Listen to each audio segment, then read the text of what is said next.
Bismillahirrahmanirrahim. Assalamualaikum warahmatullahi wabarakatuh. Alhamdulillahirabbil alamin.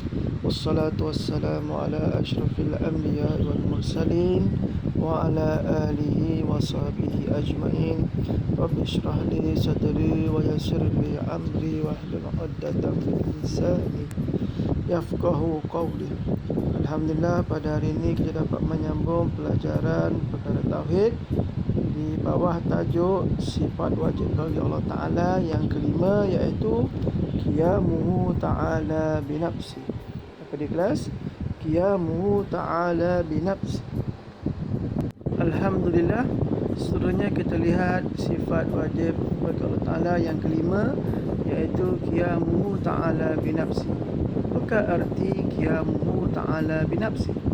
Qiyamuhu Ta'ala binafsi ialah bermaksud berdiri Allah Ta'ala dengan sendirinya, yakni Allah tidak berhajat kepada makhluk, yakni Allah tidak berhajat kepada makhluk. Maka ini memberi penjelasan, iaitu satu penjelasan yang menafikan bahawa Allah berkehendak kepada tempat, yakni mahalli, dan menafikan bahawa Allah Ta'ala berhajat kepada yang menjadikan mukhassis. Jadi berdasarkan pada penjelasan ini, maka Allah tidak mengambil manfaat daripada ketaatan hambanya dan jadi mudarat ke atas Allah Ta'ala disebabkan maksiat yang telah dilakukan oleh hambanya. Maka segala perintah, suruhan dan teguran Allah Ta'ala adalah untuk kebaikan kepada makhluknya juga.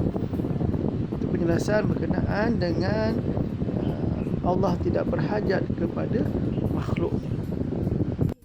Seterusnya kita sama-sama melihat dalil Al-Quran berkenaan dengan sifat Qiyamuhu Ta'ala binafsi. A'udzubillahi minasyaitonirrajim. Bismillahirrahmanirrahim. Ya ayyuhan nasu antumul fuqara'u ilallah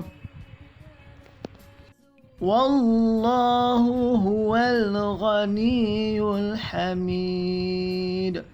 Suratul Fatir ayat 15. Artinya, oleh kerana Allah mengetahui segala-galanya, maka wahai umat manusia, kamulah yang sentiasa berhajat kepada Allah, yakni dalam segala perkara.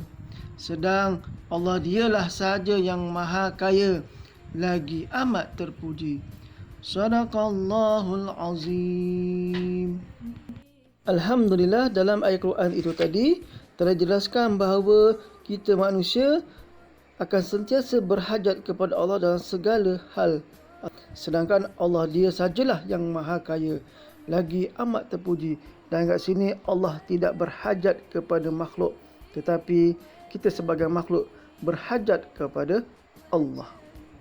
Seterusnya kita lihat pula dalil hadis berkenaan dengan sifat Qiyamuhu Ta'ala binafsi yang diriwayatkan oleh Al-Hakim. Allahumma anta Allah, la ilaha illa antal ghaniyyu. Artinya, wahai Tuhanku, engkaulah Allah, tiada Tuhan melainkan engkau yang maha kaya, yang tidak memerlukan kepada sesuatu pun.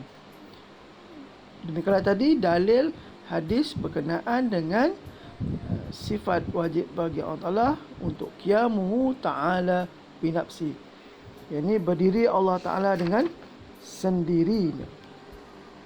Seterusnya kita lihat pula pembagian maujudat itu dari segi berkendak kepada tempat dan kepada yang menjadikan. Menurut Syekh Suhaimi rahimahullah, maujudat ini terbagi kepada 4 bahagian. Yang pertama, iaitu tidak memerlukan tempat berdiri dan kepada yang menjadikannya, iaitu zat Allah Ta'ala. Maknanya zat Allah Ta'ala tidak memerlukan tempat berdiri dan tidak memerlukan kepada yang menjadikannya. Yang kedua, iaitu memerlukan zat, tempat berdiri dan kepada yang menjadikannya, iaitu segala ardun. Apa dia?